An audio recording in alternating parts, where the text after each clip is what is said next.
Kisah ini bermula pada tahun 2043, sebuah momen bersejarah ketika game virtual reality tersukses di dunia yang bernama Infinite Dendrogram akhirnya berhasil dirilis. Singkat cerita, 2 tahun kemudian kita diperkenalkan dengan seorang calon mahasiswa baru bernama Reiji Mukuduri, atau yang akrab dipanggil sebagai Rei, yang tampak sangat antusias memegang salinan game tersebut. Tanpa membuang waktu, Rei segera mengenakan headset VR-nya dan melakukan login. Seketika itu juga pemandangan di sekitarnya berubah drastis. Dia mendapati dirinya berdiri di tengah sebuah perpustakaan yang begitu megah. Di sana, dia disambut oleh sesosok AI pengelola game berwujud kucing lucu bernama Cesir yang memandunya untuk melengkapi profil. Ray pun memilih nama sebagai Ray Starling sebagai identitas barunya, lengkap dengan sedikit perubahan pada warna rambut dan pakaiannya agar terlihat lebih keren. Selanjutnya, dia menerima kotak item dasar dan sebuah permata unik bernama Embryo yang menempel di punggung tangannya, seperti sebuah lambang. Cesir menjelaskan bahwa embrio ini nantinya akan menetas dan berevolusi mengikuti kepribadian Ray. Itu merupakan sebuah potensi tanpa batas yang sangat-sangat menarik. Setelah proses administrasi selesai, Ray memilih kerajaan Altar sebagai lokasi awalnya. Begitu mendarat di gerbang masuk kerajaan, matanya langsung dimanjakan oleh pemandangan kota fantasi yang luar biasa indah. Kemudian, dia membuka peta digitalnya untuk melacak keberadaan kakaknya. Namun, tiba-tiba aja, seorang gadis menabraknya dengan sangat keras hingga membuat Ray terpental dan HP-nya nyaris habis. Untungnya, gadis itu dengan sigap menyembuhkannya kembali. Dengan raut wajah panik, gadis itu menjelaskan bahwa dia sedang mencari adiknya yang hilang sambil menunjukkan sebuah foto. Sebelum Ray sempat bertanya banyak, gadis itu menyerahkan secarik catatan informasi dan berlari pergi terburu-buru. Ray yang penasaran kemudian memeriksa catatan itu dan terkejut saat mengetahui bahwa gadis tadi adalah Liliana Grandia, seorang kesatria dari Royal Guard. Tepat saat itu muncullah notifikasi quest level 5 yang memintanya untuk menemukan adik Liliana bernama Milian. Sadar bahwa Liliana adalah NPC, Ray memutuskan untuk menemui kakaknya terlebih dahulu yang bernama Sue Starling, yang ternyata dia sedang bersantai di dekat air mancur dengan kostum beruang yang nyentrik itu. Ray lantas menceritakan kejadian aneh tersebut kepada kakaknya.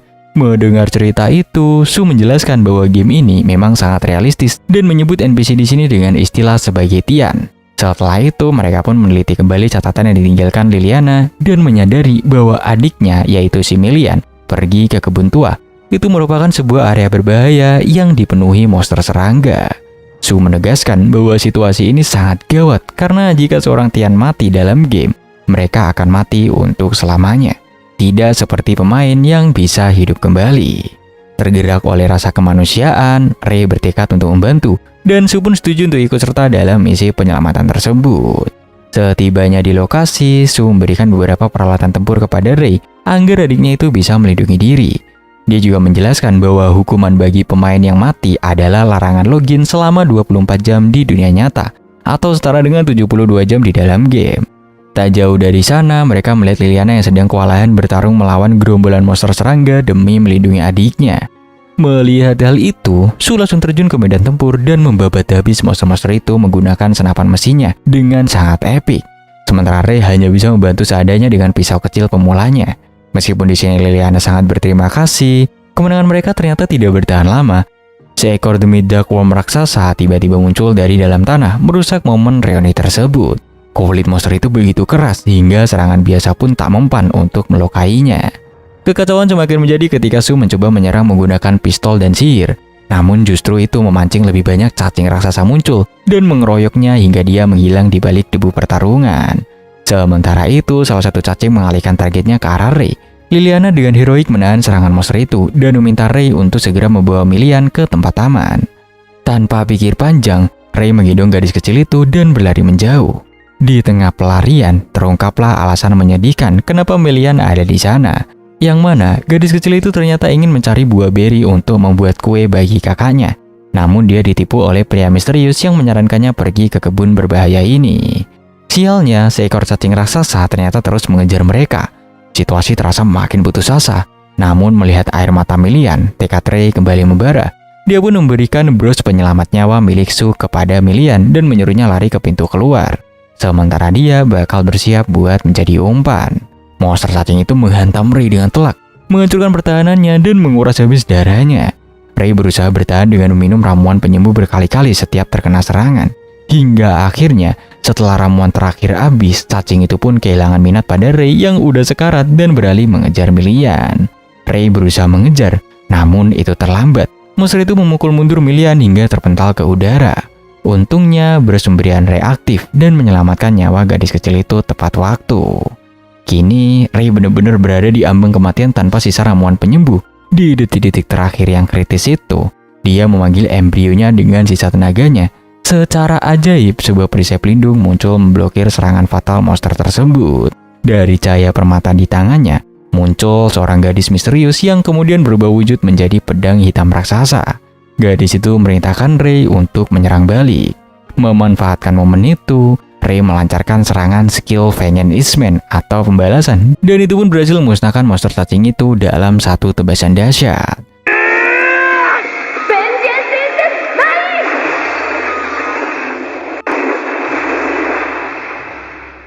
Setelah pertarungan berakhir, pedang itu kembali berubah menjadi wujud gadis tadi. Di sini dia pun memperkenalkan dirinya sebagai Nemesis, sebuah embrio tipe Maiden yang terlahir dari jiwa Ray yang penuh kasih dan juga kepahlawanan. Momen yang mengharukan pun terjadi saat Lilia dan adiknya akhirnya bisa bersatu kembali. Liliana tak henti-hentinya berterima kasih kepada Ray dan Nemesis karena telah menyelamatkan gadis kecil itu. Namun tiba-tiba aja tanah di belakang mereka meledak dan Su muncul dengan gaya khasnya. Setelah suasana sedikit tenang, Milian pun memberikan beberapa buah beri kepada kelompok penyelamatnya sebelum bergegas menuju kota bersama kakak perempuannya. Bersama dengan itu, notifikasi quest muncul di hadapan Ray, menandakan bahwa misinya telah sukses besar. Meskipun begitu, Nemesis tampak kecewa berat karena mereka tidak mendapatkan hadiah barang yang wah atas kerja keras mereka, selain beberapa buah kecil yang terlihat menyedihkan itu. Sebaliknya, Ray justru merasa cukup puas dan langsung memakan buah tersebut. Tapi, kepuasan itu berubah menjadi kekesalan saat Ray mengetahui fakta mengejutkan. Ternyata, Sulah biang kerok yang memborong semua buah-buahan di pasar. Hal inilah yang memaksa Milian mendengarkan saran pria mencurigakan untuk pergi ke kebun buah yang berbahaya itu. Di sisi lain, tanpa sepengetahuan mereka, 3 entitas game yang tak terlihat sedang mendiskusikan peristiwa di kebun buah tersebut dengan nada curiga. Dari pembicaraan mereka, terungkap bahwa insiden ini sebenarnya adalah skenario jahat untuk menyingkirkan Liliana. Rencana asli mereka adalah membiarkan Milian memetik buah beri beracun untuk diberikan kepada kakaknya. Akan tetapi, tindakan Su yang memborong semua buah beri secara tidak sengaja justru menggagalkan rencana pembunuhan tersebut. Ternyata, tujuan besar komplotan ini adalah melenyapkan semua NPC kuat seperti Liliana dari kerajaan. Malam harinya, suasana kembali cair saat Ray, Su, dan Nemesis merayakan keberhasilan mereka. Di tengah pesta kecil itu, Ray mendapatkan notifikasi bahwa ia harus kembali ke dunia nyata. Ia pun logout sebentar untuk makan dan ke toilet.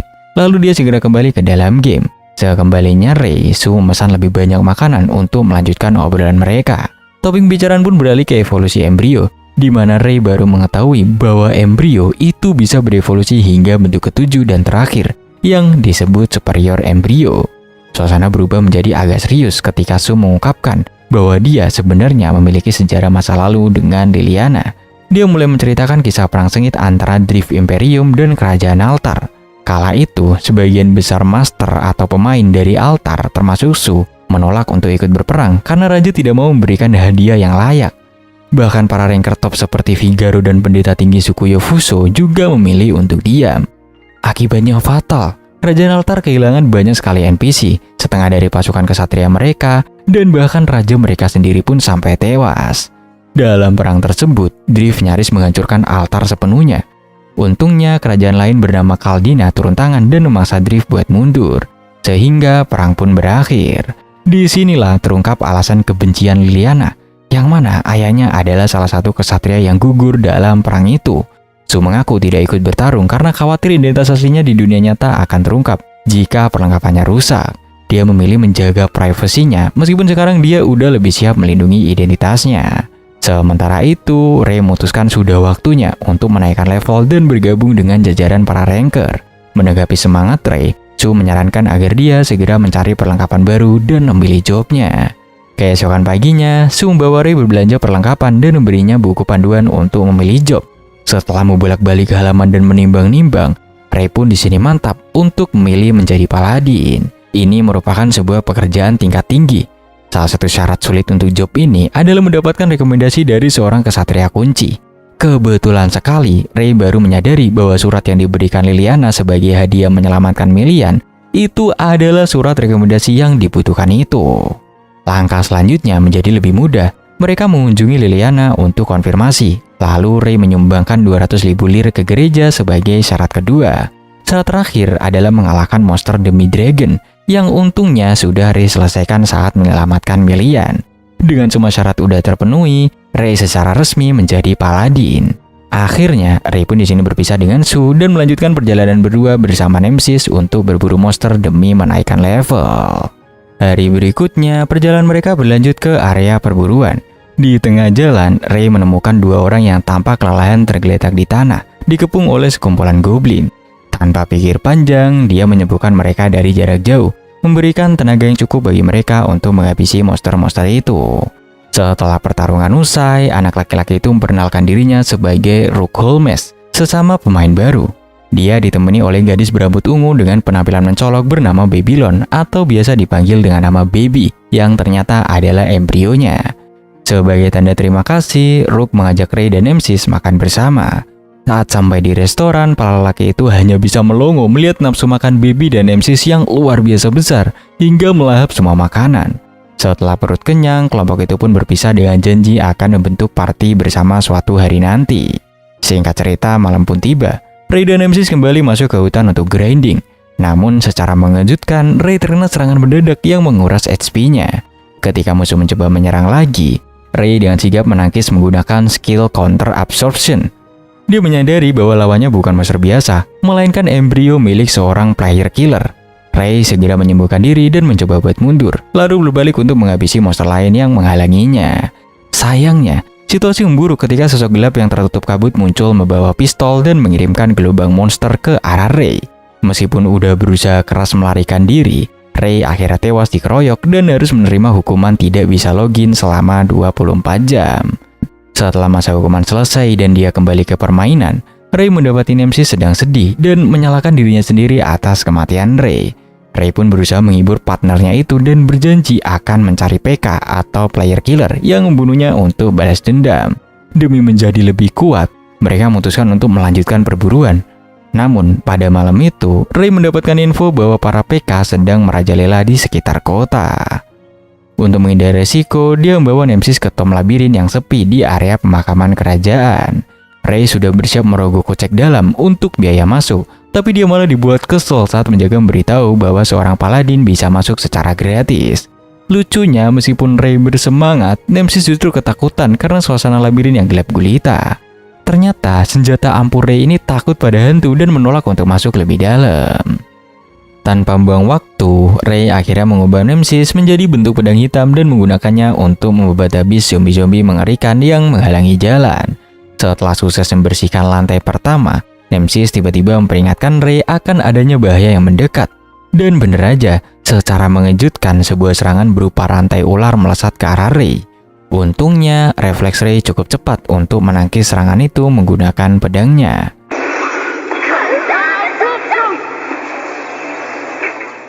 Rantai itu pun mundur dan Ray segera bersiaga dalam posisi tempur. Tak lama kemudian, seorang pria berpakaian koboi dengan jubah pendeta keluar dari bayang-bayang. Namun Ray justru dibuat bingung karena pemain koboi itu malah meminta maaf karena telah menyerangnya. Ternyata itu hanyalah kesalahpahaman belaka karena si koboi ini mengira kalau Ray adalah monster. Suasana pun mencair dan keduanya segera akrab saat duduk berdiskusi. Ray menceritakan secara singkat bahwa para player killer sedang mengamuk di ibu kota, sehingga mereka memutuskan untuk berlindung sambil menaikkan level di labirin ini. Pria koboi itu lalu bercerita bahwa dia udah grinding di sana selama 5 hari dan baru aja mencetak rekor dengan mencapai lantai 48. Ray dan Nemesis seketika ternganga saat mengetahui identitas asli pria itu. Ternyata dia adalah Figaro yang legendaris, salah satu dari 3 ranker teratas di game ini. Figaro menyarankan agar Ray pergi ke Gideon yang dikenal sebagai kota duel. Dia menjelaskan keunikan kota itu, di mana pemain bisa mati di arena tanpa harus lockout. Sayangnya, Figaro memberitahu bahwa jalan menuju Gideon saat ini udah ditutup karena ulah para PK. Meski begitu, dia meyakinkan Ray bahwa dia akan membereskan masalah itu dan berjanji jalanan akan segera aman. Sebelum pergi, Figaro memuji refleks Ray yang berhasil menakis serangannya tadi, lalu melanjutkan perburuannya, meninggalkan Ray dan Nemesis yang memutuskan untuk beristirahat malam itu. Keesokan paginya, meskipun Nemesis masih agak trauma gara-gara dijadikan senjata pembunuh zombie, mereka tetap melanjutkan perburuan. Setelah sesi huntingnya intens, Ray bertemu kembali dengan sekutunya, yaitu Rook dan Baby. Ada hal yang aneh hari itu, mereka sama sekali tidak bertemu dengan PK di area perburuan. Rook menduga kalau Figaro mungkin udah membereskan mereka, tapi Ray masih agak ragu dan berpikir mungkin Figaro sedang dalam perjalanan ke Gideon untuk menepati janjinya.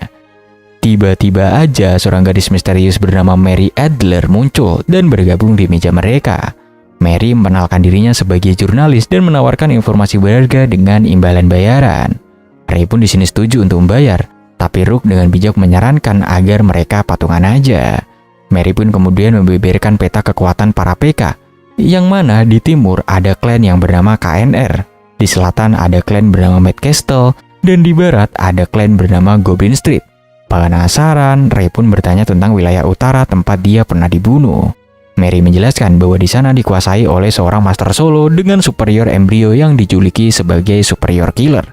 Namun identitas aslinya masih misterius. Lebih lanjut, Mary mengungkapkan berita besar bahwa 4 superior dari kerajaan Altar udah muak dengan gangguan para PK ini, dan mereka akan melakukan pembersihan total. Para superior itu adalah Raja Kehancuran, Figaro sang rantai tak berujung, Sukoyo Fuso dari Masyarakat Bulan, dan Lele si jenius pesta. Dengan menggunakan bola kristal ajaibnya, Mary memperlihatkan rekaman peristiwa pembantaian klan PK oleh para superior tersebut. Di selatan, klan Mad Castle terlihat sedang menindas pemain lemah. Namun situasi berubah drastis ketika rantai Figaro muncul dan menghabisi seluruh klan dalam sekejap.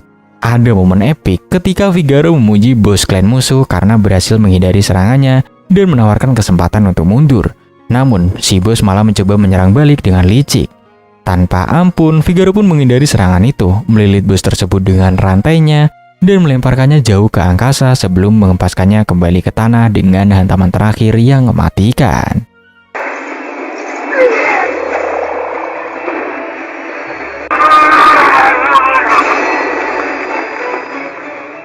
Beralih ke tempat lain, Mary di sini menceritakan kejatuhan klan KNR di timur yang mencoba menyerap Lunar Society.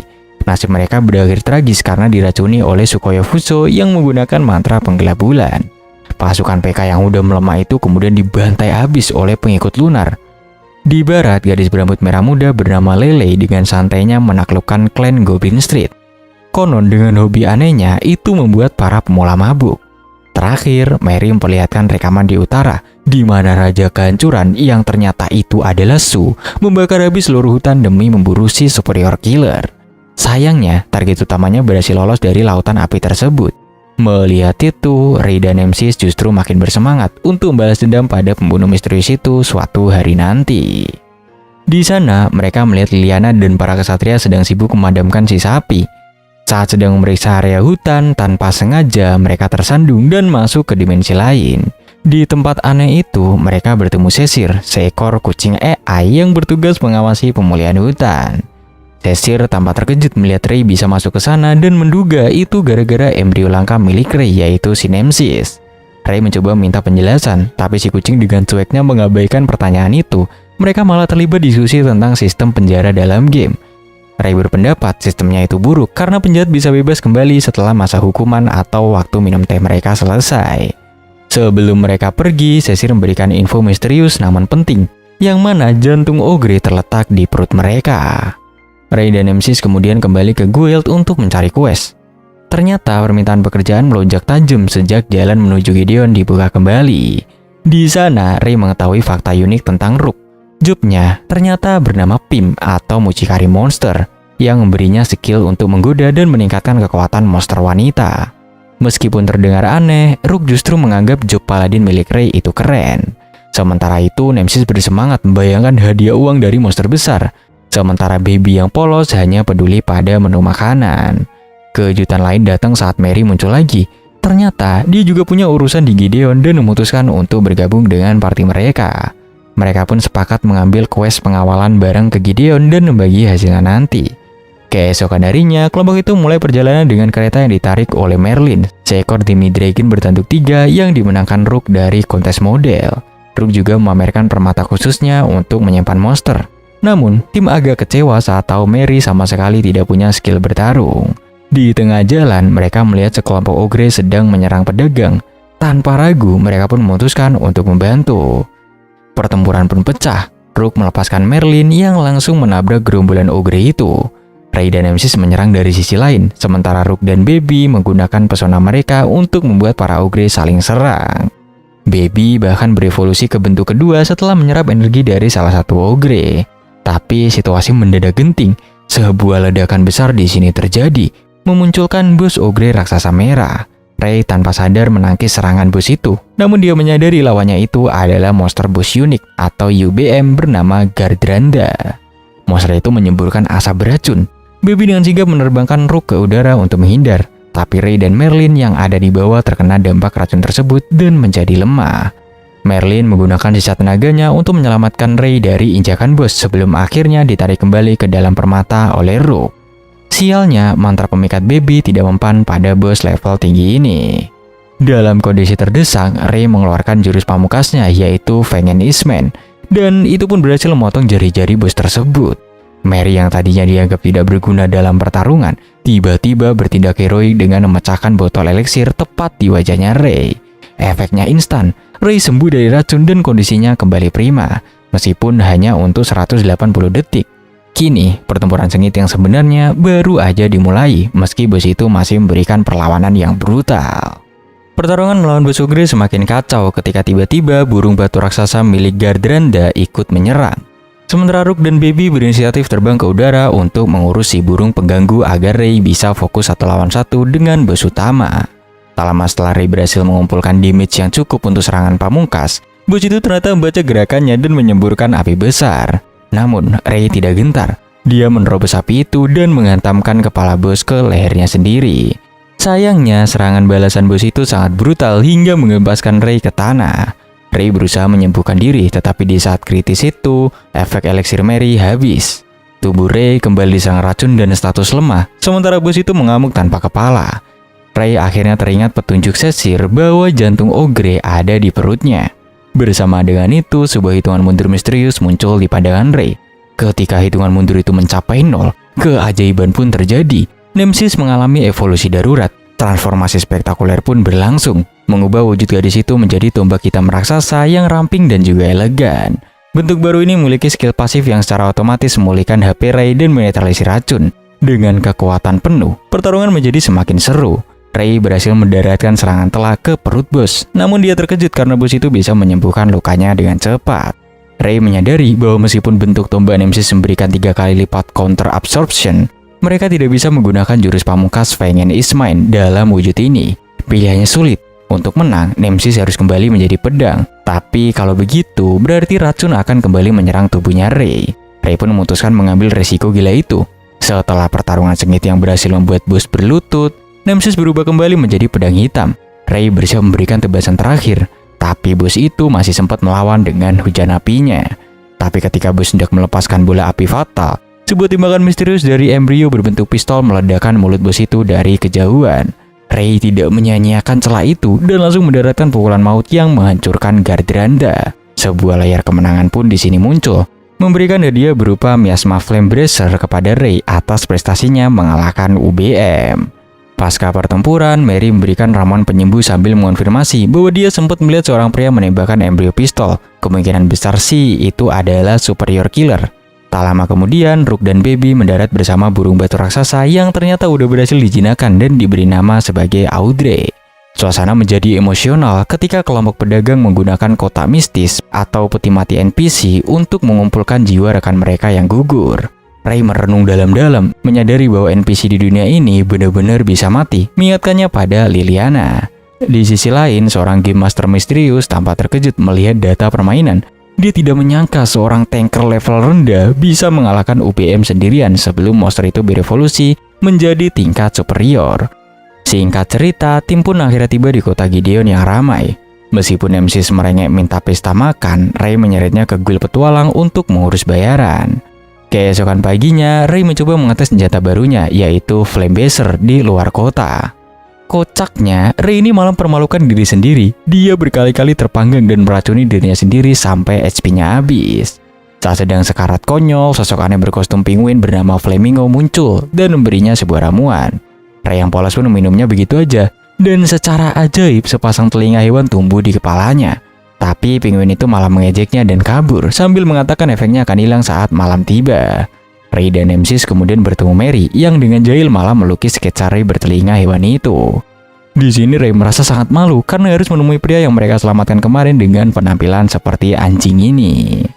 Untungnya pria pembeli toko itu tidak terlalu mempedulikan telinga Ray saat mereka tiba.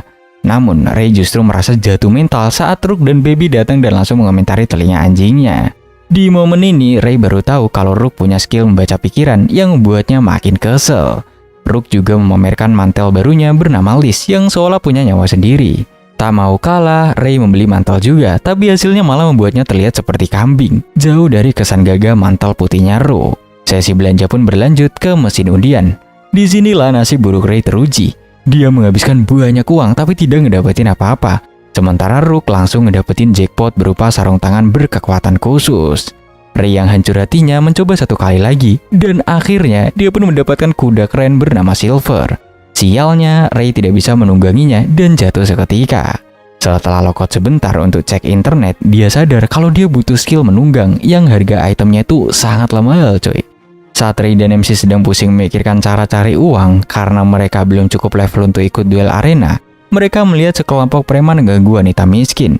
Belum sempat mereka bertindak, seorang bocah nyentrik bernama Hugo Lasep turun tangan. Hugo ini levelnya tinggi yaitu 126. Tapi anehnya, dia malah babak belur dipukuli preman level rendah. Ray akhirnya turun tangan memberikan satu pukulan dahsyat dengan bracernya yang membuat para preman kabur. Setelah berkenalan, Hugo menjelaskan bahwa jobnya adalah high driver. Hal itu membuat statistik fisiknya lemah meskipun levelnya udah tinggi. Wanita yang ditolong tadi kemudian memohon bantuan untuk menyelamatkan adiknya yang diculik geng Ghost. Ini merupakan geng sindikat penculikan anak yang sangat kejam. Ray dan Hugo setuju mengambil quest itu tanpa bayaran. Tiba-tiba seorang gadis mungil berbaju putih bernama Chicho muncul sambil menyeret mayat preman yang kabur tadi. Awalnya Chicho dan MC sempat bertengkar kekanak-kanakan, tapi akhirnya mereka bisa akur. Hugo kemudian memanggil Maginger, robot mesin miliknya yang bernama Hydrun. Mereka semua naik ke robot itu dan melesat menuju benteng musuh di pegunungan. Di tengah perjalanan, Hugo berpendapat bahwa pemilik embrio tipe Maiden biasanya menganggap dunia ini nyata, sebuah pandangan yang diam-diam disetujui sama Ray. Sesampainya di benteng, strategi penyerangan dimulai. Hugo menyerang bagian depan dengan bom asap untuk mengalihkan perhatian, sementara Ray dan Nemesis menyelinap ke dalam. Hati Ray pun hancur ketika menemukan bahwa penjaga di dalam benteng adalah zombie anak-anak. Dengan berat hati, Ray terpaksa menggunakan apinya untuk membebaskan jiwa mereka. Setelah memusnahkan zombie, Ray mendapatkan skill Purifying Silver Light. Jiwa anak-anak itu pun naik ke langit sebagai cahaya berterima kasih kepada Ray. Sementara itu, bos besar bernama Leeds, seorang penyihir senter jelek, mengawasi mereka lewat cermin. Di luar benteng, Hugo harus berhadapan dengan Ghost, monster berwujud Baphomet raksasa yang memakan mayat anak buahnya sendiri. Di sini mesin Hugo hancur terkena pukulan Ghost yang terlalu kuat. Saat Hugo terdesak, sebuah plot twist terungkap. Ternyata Chicho bukan pemain lain, melainkan embrio tipe Maiden milik Hugo. Chicho berubah menjadi cahaya terang dan menyatu dengan rongsokan mesin, mengubahnya menjadi robot putih megah bernama Socitus. Dengan kekuatan barunya itu, Hugo membuka portal kematian dan memusnahkan Ghost dalam sekejap. Kembali ke dalam benteng, Ray menemukan seorang anak di tengah lingkaran sihir. Tanpa curiga, Ray menggendong anak itu. Naasnya, itu adalah jebakan. Penyihir Leeds telah merasuki tubuh anak itu dan menikam Ray dengan pisau beracun yang melumpuhkan. Leeds itu kemudian keluar dari tubuh anak tersebut dan mulai bermonolog tentang ambisinya menjadi Raja Abadi menggunakan kristal energi gelap. Leeds itu mengira dia udah menang, tapi dia lupa satu hal. Ray sedang memegang Nemesis dalam wujud tombak, yang artinya skill anti racun sedang aktif. Ray pun di sini bangkit dan memotong tangan Leeds. Tombak Ray yang kini dilapisi Purifying Silver Light mencegah Leeds beregenerasi. Panik, Leeds itu membangkitkan pasukan mayat dan kabur keluar benteng. Sial bagi Leeds, di luar dia mendapati Ghost sudah hancur dan di belakangnya Ray sudah siap membunuhnya. Leeds mencoba menyuap Ray lalu menyerang dengan gas kristal, Tapi semuanya sia-sia. Di sini, Ray menghancurkan Leech itu tanpa ampun. Setelah Hugo memberikan eliksir untuk menyembuhkan kutukan Ray, mereka kembali ke penjara bawah tanah dan menyelamatkan anak-anak asli. Namun, mimpi buruk belum berakhir. Di luar, sisa anggota geng menemukan kantong mata milik Leech yang ternyata adalah bom waktu biologis. Kantong itu pun meledak, membunuh para bandit, dan menggabungkan mayat mereka dengan sisa tubuh Ghost, menjadi monster undead raksasa baru bernama Ghostmaze. Pertarungan ronde kedua pun pecah. Ray, Hugo, dan Nemesis berjuang mati-matian. Ray menyadari monster itu masih dikendalikan sisa pikiran si Leech. Ray di sini menggunakan kuda barunya, yaitu Silver, untuk mengejar monster yang mengincar anak-anak. Lalu dia memotong tumit dan kepala monster itu. Tapi monster itu menembakkan laser mematikan dari intinya yang melukai Ray secara fatal. Dalam kondisi kritis, Nemesis melakukan tindakan darurat dengan meminumkan ramuan ke mulut Ray secara langsung. Ray sempat pingsan dan bermimpi tentang masa lalunya dan kakaknya Sue. Dalam mimpi itu, dia juga bertemu gadis misterius pecahan dari Garda yang menyemangatinya. Ray pun di sini bangkit kembali tepat waktu untuk menyelamatkan Nemesis. Dengan kerjasama tim yang epik, Ray melompat ke udara, menghindari serangan inti, dan menghancurkan kepala monster itu untuk selamanya.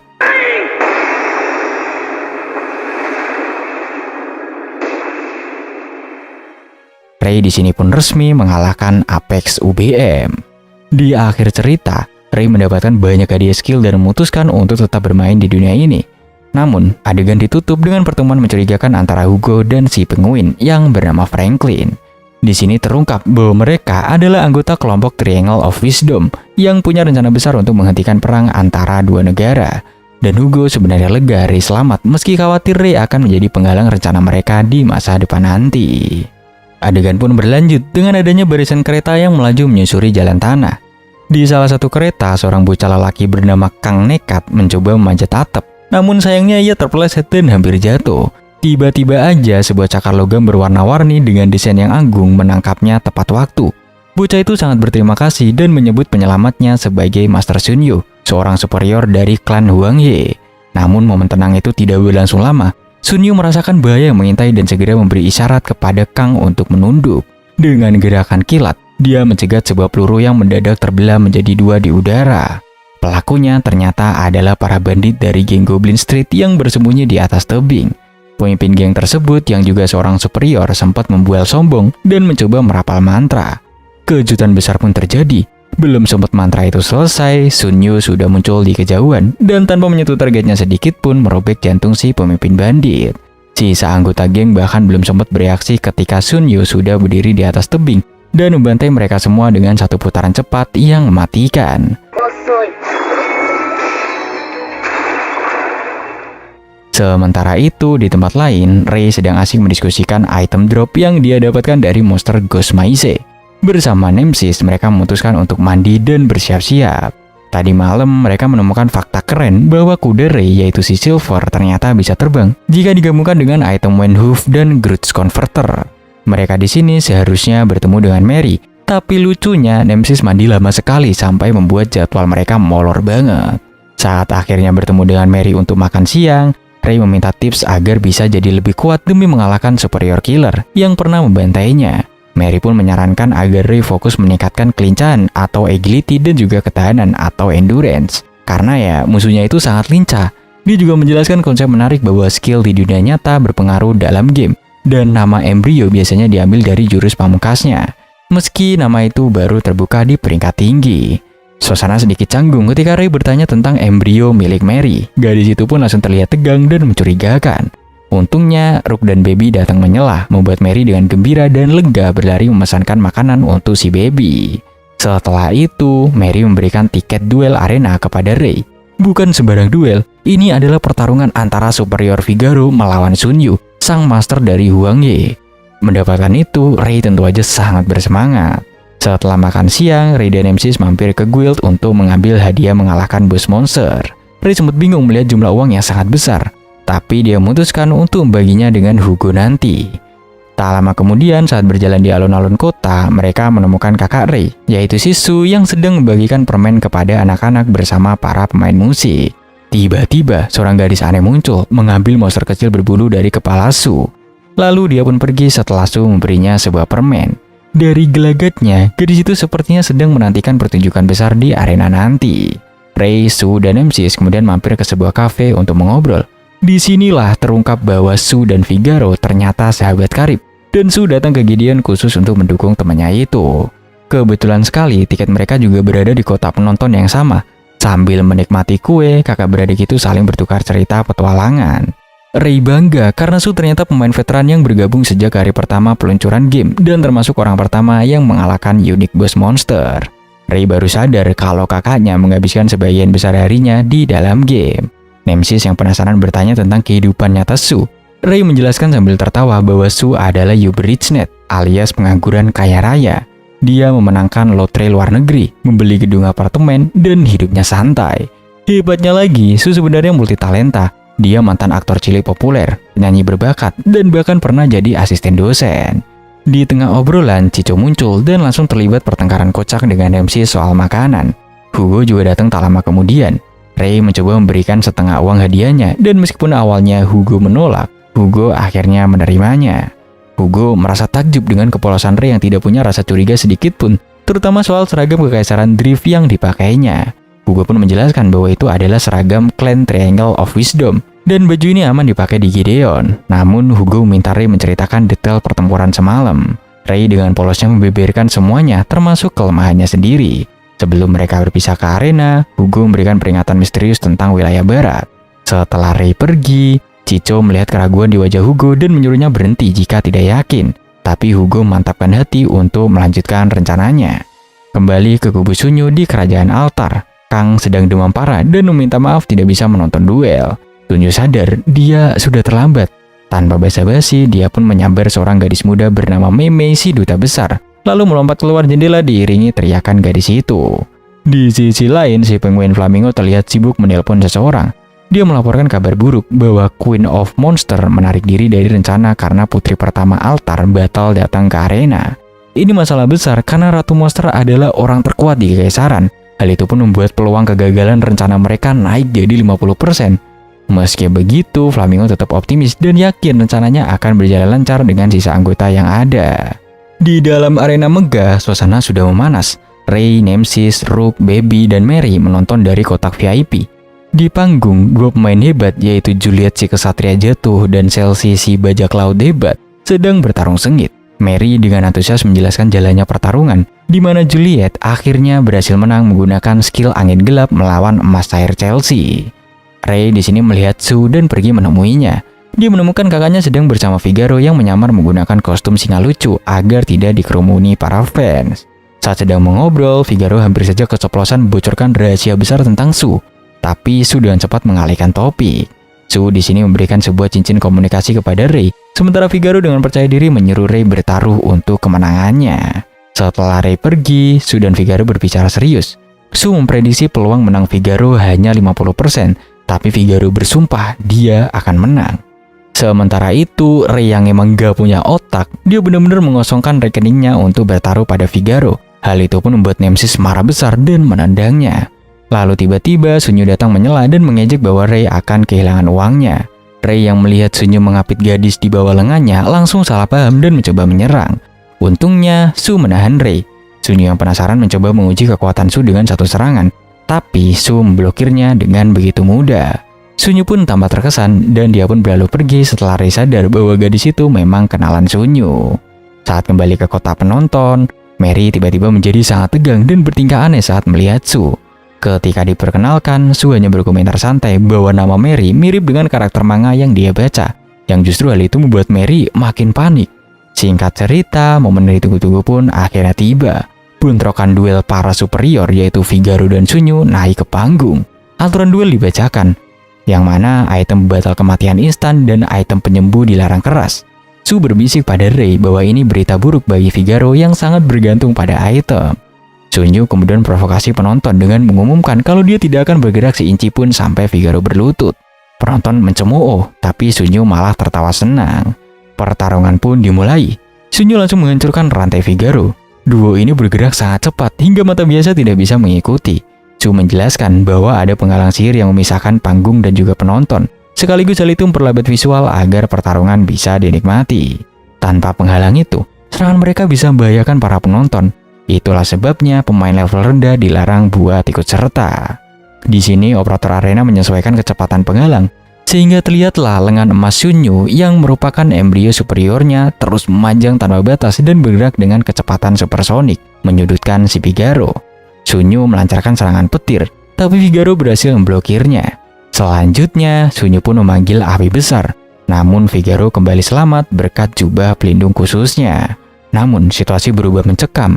Rook yang punya pendengaran tajam menyadari Sunyu bisikan sebuah mantra misterius.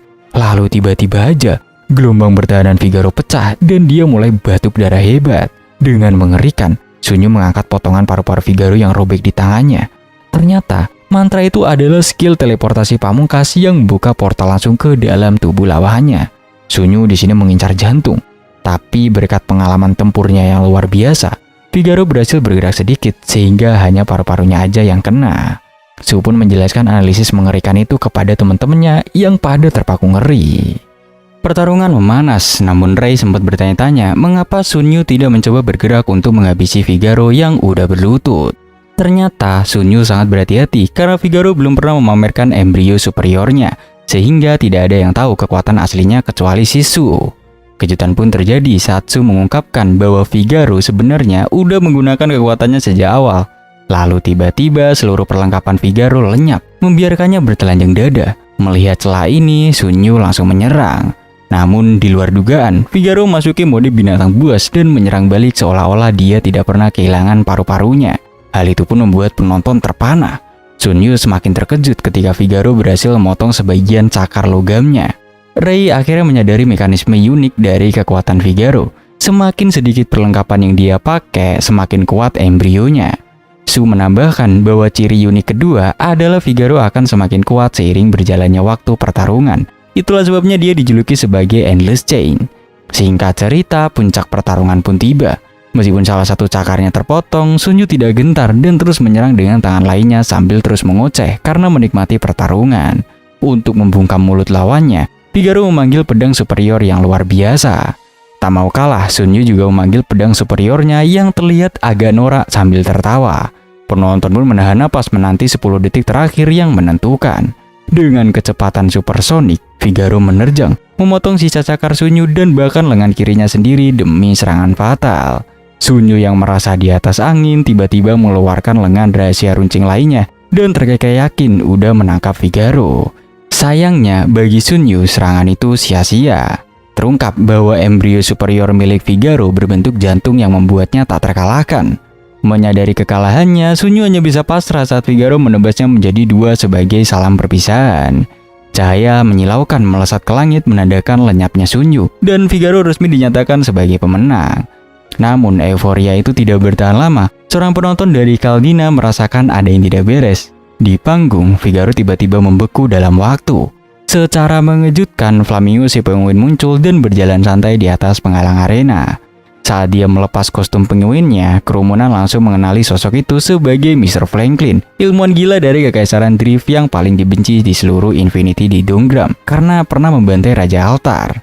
Franklin dengan sombong menceritakan kejahatannya dan menyalakan kembang api perayaan. Kerumunan yang marah segera menembakinya dengan senapan mesin dan sihir, tapi serangan itu tidak mempan sama sekali. Situasi berubah menjadi mimpi buruk ketika seekor burung mendarat di tangan Franklin dan berubah menjadi putri kedua Altar, yaitu Elizabeth. Franklin mengingatkan bahwa siapapun yang menyerangnya akan dianggap menyerang anggota kerajaan karena dia menyandera sang putri. Ray sangat jijik dengan tindakan penculikan NPC anak-anak ini. Kilas balik singkat memperlihatkan bahwa Mary sebenarnya udah menyelamatkan Elizabeth sebelum turnamen dan menghabiskan waktu bersama di kota. Namun tampaknya Franklin berhasil merebutnya kembali. Saat seorang pemain bodoh mencoba menembak Franklin, Franklin yang marah menjentikan jarinya dan membiarkan oksigen slam atau lendir oksigen melahap pemain itu hingga tewas seketika. Kepanikan melanda saat penonton lain dengan bodohnya menyerang lendir oksigen itu dengan api, yang justru itu memicu ledakan besar dan membuat lendir itu beregenerasi semakin banyak. Franklin kemudian menekan tombol di tabletnya, memunculkan lebih banyak lendir di arena dan mengumumkan dimulainya Hunger Game. Dia mengancam bahwa lendir akan membanjiri kota dalam 1 jam, kecuali mereka bisa menghancurkan saklar atau mengalahkannya. Su, Ray, dan teman-temannya segera sadar bahwa Franklin punya rencana besar. Mereka bergegas ke lobi dan menyadari Mary telah menghilang. Di lobi, para pemain mencoba menghancurkan penghalang arena, tapi gagal total. Franklin kembali muncul lewat proyektor monster, memperingatkan bahwa jika penghalang rusak, ribuan monster akan menyerbu kota. Di angkasa, Franklin terbang membawa Elizabeth dengan monster tak terlihat. Dia menjelaskan motifnya, yang mana dia ingin menyingkirkan semua tokoh kuat kerajaan altar agar Drift bisa memenangkan perang berikutnya. Rencananya adalah mengurung para superior di dalam arena sementara kota dihancurkan, sehingga NPC kehilangan kepercayaan pada para master. Namun, ada satu celah yang Franklin remehkan. Ray mencoba menyentuh penghalang dan tangannya tembus begitu aja. Ternyata, penghalang itu hanya menahan level 51 ke atas. Sebuah strategi darurat pun di sini disusun, yang mana para master level rendah akan keluar melawan pasukan Franklin, sementara master level tinggi akan memberikan buff dan penyembuhan otomatis dari dalam arena. Su memberikan bros terakhirnya kepada Ray dan memintanya berhati-hati karena ini mungkin sebuah jebakan. Ray pun di sini berjanji akan bertahan hidup. Pertempuran di luar arena pun pecah. Para pembelot yang awalnya meremehkan para pemula langsung kena batunya. Ray dan angkatan muda lainnya pada mengamuk. Seorang musuh berambut merah nyaris memagang Ray, tapi bros pemberian Su menyelamatkannya, dan Ray dengan mudah menyingkirkan musuh itu. Di sisi lain, Kapten Pembelot dikalahkan oleh Liz, mantel hidup milik Rook yang menikamnya saat dia lengah. Franklin yang memantau dari langit benar-benar terpana melihat betapa cepatnya kroni-kroninya ini dikalahkan. Franklin yang merasa udah memikirkan rencana A sampai Z, memantau situasi lewat tabletnya untuk menghindari serangan mendadak. Tapi kejutan terbesar justru datang padanya. Sosok superior killer yang terkenal tiba-tiba menyerang Franklin dan merebut Elizabeth. Plot twist pun terungkap, yang mana Mary ini adalah superior killer yang sebenarnya dengan julukannya sebagai Dead Shadow. Dia merupakan orang yang sama yang pernah membantai Ray di utara. Franklin dan monster terbangnya pun di sini jatuh ke tanah. Sementara itu, teringat petunjuk Hugo tentang wilayah barat, Ray segera menuju ke gerbang barat bersama Rook, Baby, dan Nemesis. Momen haru terjadi saat Elizabeth terbangun dan sangat senang melihat penyelamatnya yaitu Mary. Tanpa buang waktu, sang putri menyerahkan tablet curian milik Franklin kepada Mary sambil menjelaskan cara pakainya. Mary pun menggunakan tablet itu untuk menghindari patroli preman yang tersebar di kota. Namun, dia tersentak saat melihat simbol Franklin di layar, menyadari bahwa si tikus ilmuwan gila itu masih memegang kendali. Lalu tiba-tiba Elizabeth berubah kembali menjadi burung dan terbang menuju Franklin. Tak lama kemudian, Franklin menghubungi Mary lewat tablet dengan nada mengejek. Dia menjelaskan bahwa salah satu skill curangnya adalah mentransfer damage yang diterimanya ke monster lain. Itulah sebabnya dia selamat dari serangan Mary sebelumnya. Franklin kemudian memanggil salah satu master superior andalannya untuk mengurus Mary. Tanah di bawah Mary pun meledak, memunculkan seorang maestro dengan orkestra monster logamnya. Mary langsung mengenali sosok itu sebagai pengamen dari alun-alun kota. Maestro itu memperkenalkan dirinya sebagai Veldurbel, sang raja orkestra, salah satu dari 3 besar yang merencanakan kekacauan ini bersama Franklin. Pertempuran epik pun tak terelakkan. Mary mengeluarkan embrio revolvernya untuk perang habis-habisan. Di sisi lain kota, tepatnya di gerbang barat, Hugo bertugas memblokir jalan. Dia memasang peringatan larangan lewat bagi para master. Beberapa pemain bodoh yang nekat mencoba menerobos langsung dibekukan oleh portal es kematian milik Chico. Sementara sisanya dipanggang oleh penyembur api Hugo. Bahkan seorang pria yang terbakar mencoba mendekat, namun nasibnya sama, membeku seketika. Kilas balik singkat mengungkapkan masa lalu Veldurbel. Dia adalah kompresor yang kehabisan inspirasi dan berharap hidup di zaman legenda. Infinite Endogram menjadi pelarian yang menjanjikan kemungkinan tanpa batas baginya. Kembali ke masa sekarang, pertarungan Mary dan Veldurbel semakin sengit. Mary mulai frustasi karena pelurunya tidak mempan menembus pertahanan lawannya. Lalu tiba-tiba, monster musik Veldurbel memainkan harmoni mematikan yang mengirimkan gelombang kejut, menghancurkan segala sesuatu di jalurnya. Mary menyadari Veldurbel ini menggunakan 3 serangan berbasis suara sekaligus, yaitu getaran sonik penghancur, hipnotis, dan tebasan ultrasonik. Meskipun Mary lincah menghindari ketiganya, dia kesulitan menemukan celah karena musik lawan menciptakan penghalang yang sempurna. Momen kritis pun terjadi saat Veldurbel menghentikan musik monsternya untuk melakukan pertunjukan solo. Mary mengira ini kesempatannya, namun dia malah terkena serangan tak kasat mata yang memecahkan pembuluh darahnya. Ternyata Veldurbel ini menyembunyikan monster musik keempat di langit. Atas aba-abanya, keempat monster bermain serentak, menciptakan tornado raksasa yang membungkus si Mary. Dalam kekacauan itu, Mary teringat masa lalunya yang suram sebagai mangaka yang gagal karena kehilangan kemampuan menggambar. Hingga akhirnya dia menemukan game ini dan membuat karakter berdasarkan pahlawan wanita ciptaannya. Setelah tornado mereda, Veldur Bell memindai area dengan sonar. Tidak mendengar detak jantung, dia menyimpulkan Mary udah tewas. Kejutan besar pun menanti. Mary tiba-tiba muncul di belakangnya dan menikamnya. Veldur Bell panik dan menggunakan serangan suara untuk memukul mundur si Mary. Dia takjub bagaimana Mary bisa selamat dari serangan pamungkasnya. Rahasianya ternyata ada pada skill job Mary yang membuatnya bisa menghilang dari dunia untuk sementara. Keduanya pun memutuskan untuk mengakhiri ini dengan satu serangan terakhir. Sementara Veldur Bell merapal mantra orkestra pamungkasnya. Serangan mereka bertabrakan, menciptakan ledakan dahsyat. Saat debu mereda, Veldur Bell di sini terlihat tumbang, sementara Mary masih berdiri tegak. Veldur Bell bingung kenapa serangan suara kematiannya gagal. Mary pun menjelaskan dengan santai bahwa peluru spesialnya yaitu Daisy meledakkan atmosfer di sekitarnya, sehingga suara pun tidak bisa merambat. Dengan kekecewaan karena musiknya tak didengar, Veldur Bell akhirnya dihabisi oleh Mary. Sementara itu, Franklin menerima notifikasi kekalahan Veldur Bell di tablet mainannya.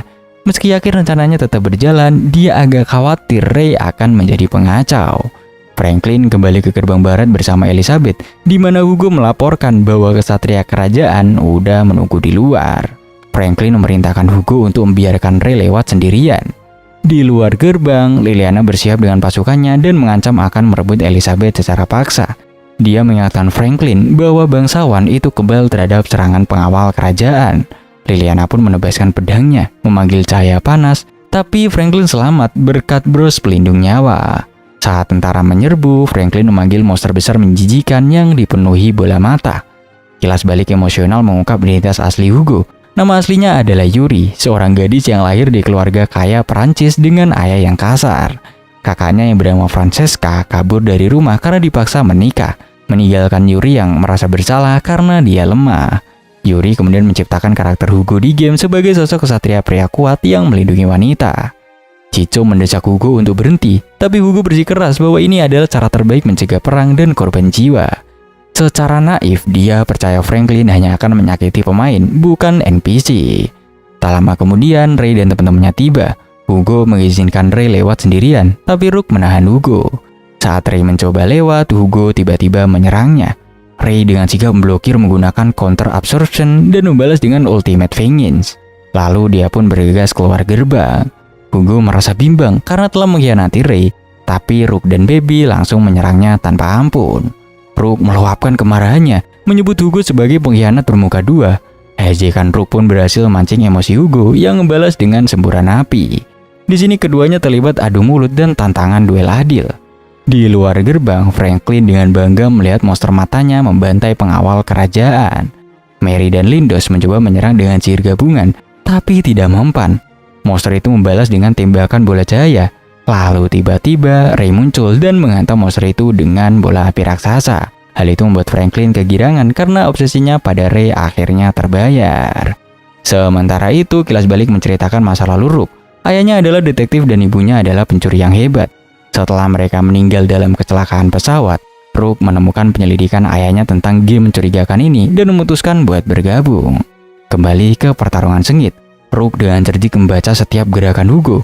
Sarung tangan khususnya melindunginya dari portal es Hugo. Meski satu lengannya mulai membeku, Rook memanggil mantel hidupnya yaitu Silis untuk membantu menghindar. Rook sempat lengah dan terpojok, namun dia segera bangkit dan menyadari kelemahan Hugo. Rook mulai menganalisis mekanisme portal es Hugo dan menyimpulkan identitas aslinya sebagai perempuan. Lalu dia pun memprovokasinya habis-habisan. Hugo yang termancing emosi melancarkan serangan babi buta. Tapi tiba-tiba, Rook di sini menyatu dengan Baby dan Merlin, merubahnya menjadi iblis kecil yang ganas. Serangan Rook merusak mesin Magin Gear Hugo. Hugo mencoba mengaburkan pandangan dengan bom asap, tapi Rook tidak tertipu. Hugo akhirnya sadar bahwa ocehan Rook tadi hanyalah pengalih perhatian agar Baby bisa menyelesaikan persiapan penyatuan. Keduanya pun melancarkan serangan terakhir. Pukulan Hugo mengenai Rook hingga memisahkannya dari embrio. Hal itu membuat Hugo menghela napas lega mengira dia udah menang. Tapi dia salah besar. Liz mantel Rook diam-diam telah menyusup ke dalam mesin Hugo, sementara Baby dan Rook berhasil menghipnotisnya. Di sisi lain, serangan Ray terhadap monster mata Franklin ternyata sia-sia. Franklin memulai siaran langsung ke seluruh kota, berniat meruntuhkan semangat kerajaan Altar dengan mempertontonkan kekalahan pahlawan mereka. Dengan gaya teatrikal, Franklin melempar ponselnya ke mulut monster itu dan menyatakan bahwa ponsel itu akan memicu ledakan monster dalam 15 menit. Untuk menghentikan bencana itu, mereka harus membunuh monster tersebut. Di sini monster itu tiba-tiba bersinar dan menyerang si Ray, Liliana, dan juga Lindos. Trio itu nyaris menghindar, tapi Ray terkena bola cahaya nyasar. Anehnya, Ray tidak terluka. Meski begitu, Ray tetap bertekad mengumpulkan poin kerusakan untuk serangan pamungkas. Nemesis merasakan ada yang aneh tapi tidak bisa menjelaskannya. Saat Ray akhirnya melepaskan serangan Ultimate Vengeance, dia terkejut karena serangannya sama sekali tidak berefek. Monster itu pun membalas, dan Ray nyaris lolos berkat kecepatan kuda Silver. Franklin pun tertawa puas dan mengungkapkan rahasianya, yang mana ramuan yang dia berikan pada Ray saat menyamar sebagai penguin sebenarnya adalah lendir pengintai yang merekam semua data dan gerakan Ray. Berbekal data itu, Franklin menciptakan monster yang kebal sepenuhnya terhadap serangan Ray, yang dia beri nama sebagai Ray Starling Killer atau RSK. Situasi semakin genting saat Ray benar-benar dibuat bingung oleh obsesi Franklin yang berlebihan padanya. Ternyata, semua itu bermula dari rasa sakit hati Franklin karena rencananya di kebun buah digagalkan oleh Ray. Sebagai pecundang yang tidak mau kalah, Franklin menjadikan tujuan hidupnya untuk menghancurkan Ray. Mendengar itu, Ray merasakan gelombang amarah saat teringat penderitaan Milian kecil. Dia langsung berlari menerjang monster RSK untuk menguji teorinya. Namun dia sempat terkena bola cahaya. Untungnya Liliana dengan sigap menyembuhkannya begitu dia mencapai tempat aman. Ray menjelaskan kepada Liliana bahwa RSK hanyalah umpan. Monster sesungguhnya itu bersembunyi di dalam makhluk bola mata yang mengerikan itu. Franklin dengan nada mengejek mengingatkan bahwa waktu menuju Armageddon tinggal 5 menit lagi. Namun Ray tidak gentar. Dia menyadari bahwa lendir pengintai Franklin udah dinonaktifkan sebelum sempat merekam skill terbarunya. Meskipun sadar taruhannya nyawa, Ray di sini memutuskan untuk all out dalam satu serangan terakhir. Tanpa membuang waktu, Ray memberi kode pada Liliana untuk menyelamatkan para kesatria yang terluka. Sementara Lindos bertugas mengalihkan perhatian monster itu. Ray kemudian mengaktifkan skill Grudge yang dia dapat dari penyihir jahat. Itu menyerap energi dendam dari seluruh kota ke dalam lubang hitam. Saat Franklin memerintahkan monsternya buat bergerak, Ray pun memanfaatkan momen itu untuk melepaskan ledakan udara terkompresi tepat di atas kepala monster itu. Hal itu pun membuat kepalanya terbuka dan jadi rentan. Monster itu mencoba beregenerasi, tapi Ray lebih cepat. Dia membenamkan tinjunya ke dalam kepala monster itu dan membakarnya dari dalam menggunakan flame bracer. Ini menghabisi makhluk mengerikan itu seketika. Pasca ledakan, Ray terluka parah dengan lengan yang hangus total. Liliana panik karena skill penyembuhannya tak mampu memulihkan luka bakar separah itu. Di sisi lain, Franklin bertepuk tangan memuji hiburan yang diberikan Ray. Namun dasarnya dia itu penjahat licik. Dia pun mengingkari kata-katanya dan tetap menekan tombol pemicu Armageddon di tablet cadangannya. Liliana di sini bersiap menghadapi Franklin, tapi Franklin malah memanggil Demi Dragon raksasa untuk menghalangi Nemesis dan juga Liliana. Franklin kemudian mengecek rencana perang dunia Z-nya, tapi dia kaget bukan main. Ternyata Mary telah menonaktifkan semua bom monster di seluruh kota. Sementara itu, di gerbang lain, Rook berhasil menangkap Hugo dan juga Chico. Rook mencoba menyadarkan Hugo bahwa Franklin tidak sebaik yang dia kira, tapi Hugo yang naif tetap membela mati-matian. Perdebatan mereka terhenti saat Franklin yang kesel karena rencana A dan B gagal mengumumkan rencana C, yaitu melepaskan 50.000 monster untuk memusnahkan Gideon. Momen mengerikan pun di sini terjadi. Kamuflase di belakang Franklin menghilang, memperlihatkan embrio superiornya yang bernama Pandemonium, seekor naga laba-laba raksasa dengan benteng pabrik monster di punggungnya. Ribuan monster mengamuk keluar dari mulut naga itu, diprogram untuk menghancurkan segalanya, bahkan jika Franklin mati sekalipun. Ray yang sekarat memaksakan diri buat bangun, menyebarkan racun untuk memperlambat monster demi memberi waktu bagi Liliana. Sayangnya dia terjatuh dari kudanya dan nyaris tewas. Tepat di detik kritis, tembakan dari kabut gelap menyelamatkan Ray. Itu adalah Mary yang menyamarkan suaranya sebagai superior killer. Ray tertawa kecil, mengakui bahwa dia sebenarnya udah tahu identitas Mary sejak awal. Rook dan bantuan lain pun tiba. Franklin yang melihat kekacauan ini menyadari Hugo telah mengkhianatinya. Kejutan belum berakhir, tiba-tiba Sue muncul hanya dengan mengenakan kostum kepala beruang. Dengan satu serangan santai namun dahsyat, dia menghancurkan penghalang arena, membebaskan Figaro dan Sunyu dari pembekuan waktu. Di tengah pertempuran, Franklin yang mendidih karena marah melepaskan Demi Dragon untuk membantai para pemain. Ray nekat maju menghadapinya, tapi Sue tiba lebih cepat dan memenggal naga itu dengan tendangan kilat. Sue memuji Ray karena berhasil bertahan hidup.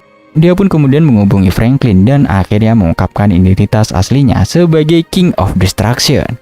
Tanpa ampun, Sue mengeluarkan embrionya, sebuah kapal perang raksasa bernama Balder, dan mulai membantai ribuan monster Franklin seolah-olah itu hanya mainan. Franklin di sini hancur melihat ciptaan kesayangannya dikoyak seperti kertas. Di tribun penonton, Sunyu dan Figaro berdiskusi santai. Figaro menduga kalau Franklin punya rencana D di bawah tanah. Sunyu pun pergi untuk membereskannya, sementara Figaro menjaga panggung. Bener aja, Franklin yang putus asa mencoba mengaktifkan monster bawah tanah untuk menghancurkan kota bersamanya. Kocaknya, monster itu bahkan belum sempat muncul ke permukaan karena langsung diremukan oleh sihir bumi milik Fatum, pria gurun misterius yang ada di tribun penonton. Franklin bingung kenapa Sue sibuk melawan monster kroco alih-alih meledakkan sumbernya yaitu Pandemonium. Ternyata Sue menunggu Ray menyelamatkan sang putri terlebih dahulu. Ray di sini pun berhasil mencapai puncak benteng Pandemonium dan berhadapan langsung dengan Franklin. Di sinilah Franklin membuka topengnya.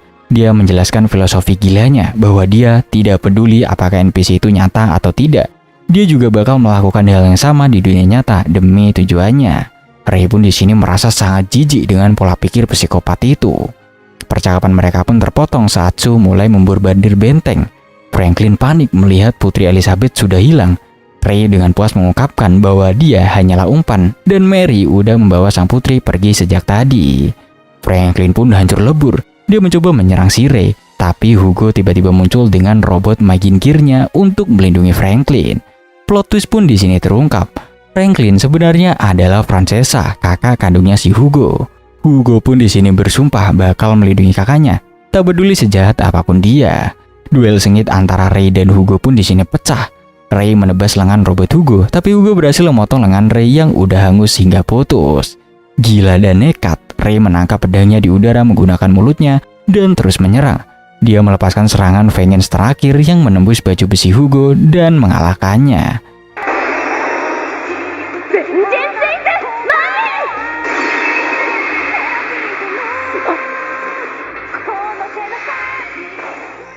Tanpa ampun, Ray langsung menerjang Franklin, meninjunya dengan sisa lengan kirinya dan membakarnya dengan flame baser hingga lengan itu pun hancur. Franklin di sini akhirnya menerima kekalahannya tanpa perlawanan, dan Ray pun jatuh pingsan dari langit sebelum diselamatkan oleh Nemesis. Epilog cerita, Liliana hanya bisa menyembuhkan satu lengan Ray. Lengan lainnya butuh penyembuhan tingkat tinggi dari Sukoyo Fuso, tapi Ray menolaknya karena dia takut. Ray di sini memutuskan untuk santai aja dengan satu tangan, bahkan bercanda soal menggunakan pedang dengan mulutnya. Setelah itu, Figaro, Sue, dan Sunyu merayakan kemenangan, di mana terungkap bahwa gadis berambut biru di penonton sebenarnya adalah Beast Queen yang membatalkan niatnya untuk membantu Franklin. Fatum si pengguna bumi juga udah pulang ke Caldina. Franklin dan Hugo yang udah respon atau hidup kembali pun mengobrol. Franklin di sini memecat Hugo dari klan dan menyuruhnya buat mencari jalan hidup sendiri. Sementara Franklin sendiri merasa bebas untuk menjadi penjahat seutuhnya dan menargetkan Ray sebagai musuh bebuyutannya.